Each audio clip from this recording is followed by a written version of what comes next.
देना चाहता हूं। मैं हमारी पार्टी के राष्ट्रीय अध्यक्ष सम्मानीय जेपी नड्डा जी को धन्यवाद देना चाहता हूं। सम्मानीय हमारे गृह मंत्री अमित शाह जी को धन्यवाद देना चाहता हूं। हमारे रक्षा मंत्री सम्मानीय राजनाथ सिंह जी को धन्यवाद देना चाहता हूं और हमारे पर्यवेक्षक महामंत्री हमारे सम्मानीय विनोद तावड़े जी, उपाध्यक्ष हमारी बहन सरोज जी, उनको भी धन्यवाद देना चाहता हूं। और जिन्होंने नाम का प्रस्ताव किया, हमारी पार्टी की राष्ट्रीय उपाध्यक्ष और पूर्व मुख्यमंत्री माननीय वसुंधरा राजे जी का भी धन्यवाद देता हूं और माननीय प्रदेश अध्यक्ष जी का भी मैं तहे दिल से बहुत बहुत धन्यवाद देना चाहता हूं। हमारे प्रभारी माननीय अरुण सिंह जी का मैं बहुत बहुत धन्यवाद देना चाहता हूं। हमारे चुनाव के प्रभारी माननीय प्रहलाद जोशी जी, बहन विजय राठकर जी, हमारे संगठन के महामंत्री माननीय चंद्रशेखर जी और मैं मेरे साथ उप मुख्यमंत्री बहन दिया जी और प्रेमचंद जी वैरवा जी को भी धन्यवाद देना चाहता हूं। और स्पीकर के रूप में जिनका लंबा अनुभव है ऐसे वासुदेव जी देवनानी जी का भी मैं बहुत बहुत धन्यवाद देना चाहता हूं। और मैं इतना विश्वास दिलाना चाहता हूं कि राजस्थान की ये जो टीम है, राजस्थान के जो सभी हमारे विधायक हैं, निश्चित रूप से जो राजस्थान की अपेक्षा है हमसे, भारतीय जनता पार्टी से, हम माननीय हमारे यशस्वी प्रधानमंत्री नरेंद्र मोदी जी के नेतृत्व में हम राजस्थान का पूरी तरह से सर्वांगीण विकास किसी भी क्षेत्र में हो निश्चित रूप से हम पूरा करेंगे। ये मैं आप सभी को विश्वास दिलाता हूं। आप सभी को बहुत बहुत धन्यवाद, सभी को नमस्कार। हमारे देश धन्यवाद भगवान। अब खूब शुरू से नेता ही नहीं मेरा क्यों जी। ये तो भगवान की मर्जी है भैया। हाँ, आपके त्याग, तपस्या, धर्म, संस्कार सब लेके मतलब मुख्यमंत्री बने हैं। बिहारी जी का आशीर्वाद है। भगवान बहुत जनता को बहुत बहुत बधाई हो। कैसा लग रहा है आपको? बहुत अच्छा लग रहा है। आप पत्नी हैं मुख्यमंत्री की अब? क्या तैयारी करके भेजा था और किस तरह से आपने शुरुआत से तैयारी करवाई थी उनको? आशीर्वाद है, माता रानी का आशीर्वाद है। तो अभी मंदिर जाके आ रही हैं आप? तो धन्यवाद देकर के आ गए हैं। क्या जाप चल रहा था खास ऐसा? नहीं, ऐसा कुछ जाप नहीं चल रहा था। कोई खास जाप नहीं था। परिवार को बहुत लंबे समय से पार्टी के लिए एक तरह से समर्पित थे, कुछ समय दे पाए थे? वो नहीं दे पाए। वो तो पार्टी को ही दिया पूरा समय शुरू से ही? पार्टी को दिया पूरा समय। पापा को जो दायित्व दिया है बीजेपी ने, उसका जिम्मेदारी से निर्वहन करेंगे पापा जी। इससे पहले भी बीजेपी में इशारा मिला था पहले कि मिलने वाली बड़ी जिम्मेदारी? मुझे ये पता नहीं था। मैं अभी पूना से लौटा हूँ। मैं पूना गया होता 5-6 दिन से पूना ही था मैं। मुझे पता ही नहीं है। तो आज का दिन महत्वपूर्ण राजस्थान के इतिहास में, और एक लंबे अरसे बाद राजस्थान को ब्राह्मण चेहरे के तौर पर ब्राह्मण मुख्यमंत्री मिलने जा रहा है, जिसका ऐलान कर दिया गया। आज की खास बड़ी बातें क्या है उस पर एक नजर डाल लेते हैं कि आखिरकार क्या कुछ बड़ी बातें हैं। आपको एक एक करके हम बताएंगे कि कैसे ये अपने आप में भारतीय जनता पार्टी का फैसला जो है वो महत्वपूर्ण है। ना केवल महत्वपूर्ण बल्कि आगे आने वाले समय में भी इसे किस तरीके से देखा जाएगा। पहली बार भजनलाल शर्मा विधायक बने और उनको मुख्यमंत्री का ऐलान किया गया। 33 साल बाद राजस्थान को ब्राह्मण मुख्यमंत्री मिला है। बीजेपी ने ब्राह्मण, राजपूत और दलित पर दांव खेला है। एक कॉम्बो। दिया कुमारी डिप्टी सीएम के तौर पर उनका ऐलान किया गया है और साथ ही साथ प्रेमचंद बैरवा का डिप्टी सीएम के तौर पर ऐलान किया गया। ये बैरवा जो हैं दलित कम्युनिटी से आते हैं, दिया कुमारी राजपूत समाज से आती हैं और 2 उप मुख्यमंत्री यानी कि 2 डिप्टी सीएम, 2 चेहरे, ये इनका भी ऐलान किया गया। और इसी के साथ हम आपको बता दें कि मध्य प्रदेश और छत्तीसगढ़ की तरह से चौंकाने वाला फैसला राजस्थान में भी भारतीय जनता पार्टी की तरफ से किया गया है। करीब 33 साल बाद एक बार फिर से राजस्थान को ब्राह्मण मुख्यमंत्री के तौर पर भजनलाल शर्मा के नाम का ऐलान किया गया है। उनके साथ 2 डिप्टी सीएम होंगे। साथ ही साथ वासुदेव देवनानी के नाम का जो ऐलान है वो किया गया स्पीकर के तौर पर, विधानसभा स्पीकर के तौर पर। और जो 3 चेहरे जिनके नामों का ऐलान किया गया, तीनों ही जयपुर से जीत करके आते हैं। चाहे वो दिया कुमारी की बात कर लें या फिर वो बात कर लें खुद भजनलाल शर्मा की, जो सांगानेर से विधायक बने। पहली बार सांगानेर से विधायक बने भजनलाल शर्मा और सांगानेर से विधायक भजनलाल शर्मा अब राजस्थान के अगले मुख्यमंत्री होंगे। उनके साथ में दिया कुमारी डिप्टी सीएम होंगी और डॉक्टर प्रेमचंद बैरवा भी डिप्टी सीएम होंगे। 2 डिप्टी सीएम, यानी कि फॉर्मूला वही जो मध्य प्रदेश और छत्तीसगढ़ में, उसी को यहां पर बरकरार रखा गया है। एक मुख्यमंत्री के साथ 2 डिप्टी सीएम के नाम का ऐलान, और जिसको लेकर के अलग अलग कयास से, लेकिन न्यूज़ 18 राजस्थान ने पहले ही बता दिया था कि राजस्थान का मुख्यमंत्री कौन होगा। हमने बताया कि सामान्य वर्ग से इस बार राजस्थान का मुख्यमंत्री आ सकता है। हुआ भी वही, 33 साल बाद एक ब्राह्मण मुख्यमंत्री राजस्थान को मिलने जा रहा है भजनलाल शर्मा के तौर पर। भजनलाल शर्मा का नाम का ऐलान कर दिया गया है और अब शपथ ग्रहण की बारी है। इससे पहले आज बीजेपी के नेताओं की तरफ से ऐलान के बाद राज्यपाल से मुलाकात की गई, सरकार बनाने का दावा पेश किया गया। राज्यपाल से जो डेट आएगी शपथ ग्रहण की, उस पर शपथ ग्रहण होगा। साथ ही साथ मंत्रिमंडल के सदस्य भी शपथ लेंगे, उनके साथ में एक भव्य शपथ ग्रहण आयोजित किया जाएगा राजधानी जयपुर में। उस पर भी हमारी नजर है और लगातार सबसे पहले हम आपको बताएंगे कि आखिरकार शपथ ग्रहण कब होगा। तो बीजेपी ने ब्राह्मण, राजपूत, दलित पर दांव चला। ये 10 बड़ी बातें हैं आज सीएम के ऐलान की। पूरा एनालिसिस आप देखिए न्यूज़ 18 पर। भजनलाल शर्मा मुख्यमंत्री होंगे, प्रेमचंद बैरवा डिप्टी सीएम और दिया कुमारी भी डिप्टी सीएम होंगी। 2 डिप्टी सीएम और 1 सीएम के नाम का ऐलान आज जयपुर में किया गया, सर्वसम्मति से फैसला किया गया। और आपको बता दें कि इससे पहले राजनाथ सिंह पर्यवेक्षक के तौर पर पहुंचे थे, विधायक दल की बैठक हुई। विधायक दल की बैठक के बाद नाम का ऐलान कर दिया गया, पर्दा हट गया है राजस्थान में मुख्यमंत्री के नाम से। और अब जो नाम सामने है वो भजनलाल शर्मा का। संघ और संगठन दोनों के करीबी माने जाते हैं, ये एक महत्वपूर्ण बात है उनके ऐलान की। और साथ ही साथ जो 10 बड़ी बातें हैं वो हम आपको टीवी स्क्रीन पर दिखा रहे हैं कि सीएम और डिप्टी सीएम। तो आप देखिए कि भजनलाल शर्मा के नाम का ऐलान किया गया। एमपी और छत्तीसगढ़ की तरह राजस्थान में भी भारतीय जनता पार्टी ने चौंकाया, क्योंकि कहा यही जाता है कि बीजेपी जो है वो चौंकाने वाला फैसला कर सकती है। ये चौंकाने वाला जो नाम है वो आज साफ हो गया, वो आज सबके सामने आ गया। देखिए भजनलाल शर्मा कौन है। हाल ही में विधायकी का चुनाव उन्होंने जीता है सांगानेर की सीट से।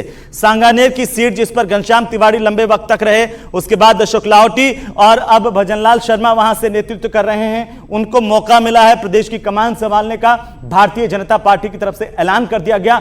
सांगानेर विधानसभा सीट से विधायक बने भजनलाल शर्मा, जिनको संघ और संगठन दोनों का लंबा अनुभव है। संगठन और संघ दोनों के करीबी माने जाते हैं, इस लिहाज से सत्ता और संगठन में तालमेल बेहतर कर पाएंगे। राजस्थान को विकास के रास्ते पर आगे बेहतर तरीके से ले जा पाएंगे। भरतपुर के रहने वाले हैं और उच्च शिक्षित हैं। हाल ही में इन्होंने विधायकी का चुनाव भी जीता। आपको बता दें कि साथ साथ भरतपुर के जिला संगठन में भी काम करने का अनुभव लंबे वक्त तक इनको रहा। उसके बाद में प्रदेश संगठन में काम करने का महामंत्री के तौर पर सांगानेर विधानसभा सीट से इस बार भारतीय जनता पार्टी ने पहली बार उनको उम्मीदवार बनाया, और पहली बार उनको उम्मीदवार बनाने के बाद उन्होंने जीत हासिल की। पहली दफा विधायक बने हैं भजनलाल शर्मा। जैसे ही उनके नाम का ऐलान हुआ, उनके परिवार में खुशी की लहर दौड़ गई। बड़ी तादाद में लोग वहां पर बधाई देते हुए नजर आ रहे हैं, चारों तरफ मुंह मीठा करवाते हुए नजर आ रहे हैं। एक लंबा इंतजार बीजेपी के खेमे से खत्म हुआ और हाल ही में विधायकी का चुनाव भजनलाल शर्मा ने जीता है।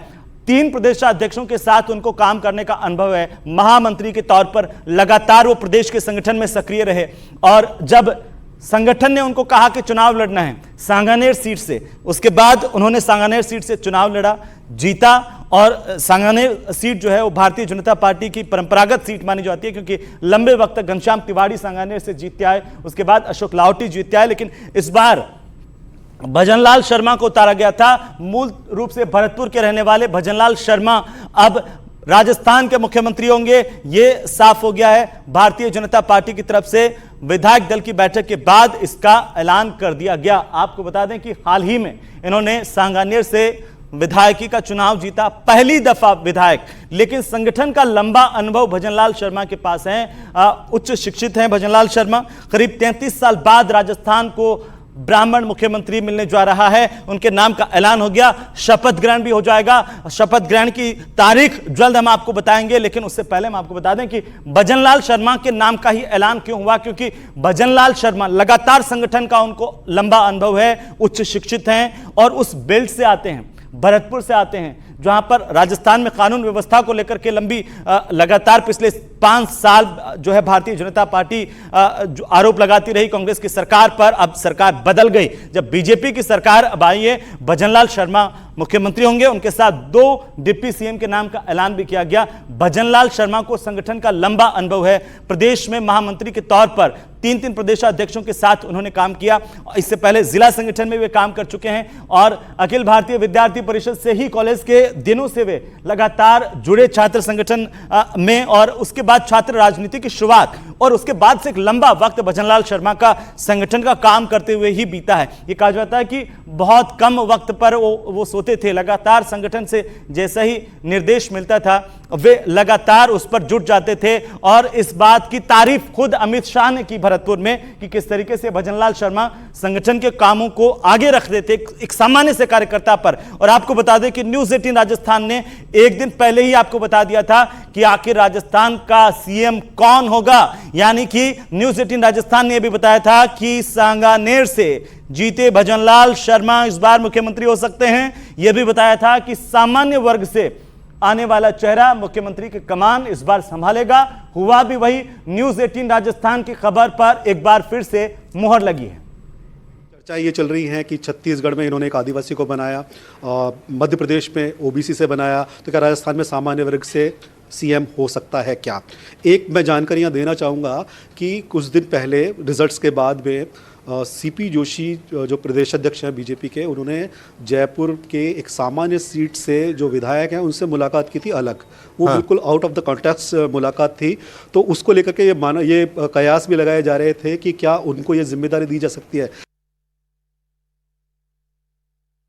एक दिन पहले ही न्यूज़ 18 राजस्थान ने बता दिया था कि आखिरकार राजस्थान की कमान किसको मिलने वाली है। सांगानेर से पहली दफा विधायक भजनलाल शर्मा राजस्थान के मुख्यमंत्री होंगे और इसे लेकर के राज्यपाल से मुलाकात हो गई है, सरकार बनाने का दावा पेश कर दिया गया है और अब इंतजार है शपथ ग्रहण का। लेकिन हम आपको सुनवाते हैं कि आखिरकार जब यह ऐलान किया गया भारतीय जनता पार्टी के दफ्तर से कि राजस्थान को लंबे अरसे के बाद ब्राह्मण चेहरे के तौर पर भजनलाल शर्मा के नाम का ऐलान किया गया, उनके परिवार वालों की प्रतिक्रिया क्या रही वो आप सुनिए।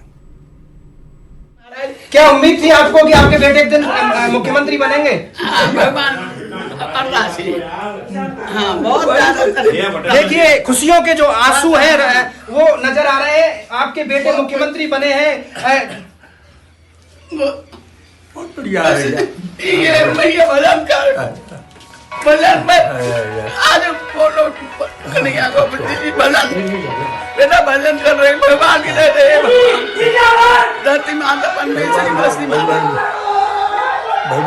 भैया बहुत बढ़िया काम करेगा बेटा, बहुत बढ़िया जनता के बीच में रहेगो, जनता के बीच में काम करेगो, जो जनता चाहिए वो करेगो, सबकी समस्या मिटेगो। देखिए कार्यकर्ताओं का हुजूम जो है वो नजर आ रहा है।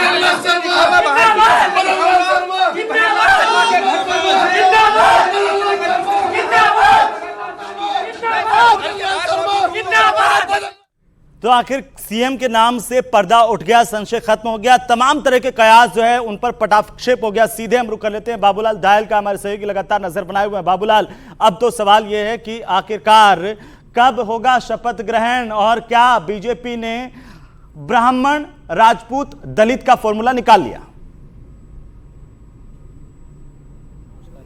जी बिल्कुल, तमाम जातियों को साधने की कोशिश हुई है और पहला ब्राह्मण सीएम जो है राजस्थान बीजेपी की ओर से, आखिरी ब्राह्मण सीएम जो हरदेव जोशी थे और उसके बाद में जब बीजेपी पावर में आई तो भरत सिंह शेखावत और वसुंधरा राजे 2 ऐसे नेता थे जिन्होंने बीजेपी की कमान संभाली। तो ये पहले विधायक हैं, यानी कि पहला चुनाव जीत करके मुख्यमंत्री बनने वाले पहले नेता हैं जिनको सीधा मुख्यमंत्री बनने का सौभाग्य हासिल हुआ है। राजस्थान का जो राजनीतिक इतिहास है उसमें पहली बार के विधायक को मंत्री तक नहीं बनाया जाता, ऐसी परिपाटी है। कम से कम कांग्रेस में, बीजेपी तो कैबिनेट मंत्री बनाती रही है, लेकिन पहली बार सीधा बीजेपी ने पहली बार के विधायक को मुख्यमंत्री बनाए, तो ये एक बहुत बड़ा तोहफा है उन कार्यकर्ताओं के लिए जो पार्टी के लिए बहुत मेहनत करते हैं। मैं इस वक्त दिया कुमारी के घर पर हूं, जहां पर थोड़ी देर में दिया कुमारी, क्योंकि डिप्टी सीएम बन गई हैं, शपथ लेंगी वो। जबरदस्त जोश है कार्यकर्ताओं में, किस तरह से देखते हैं दिया कुमारी।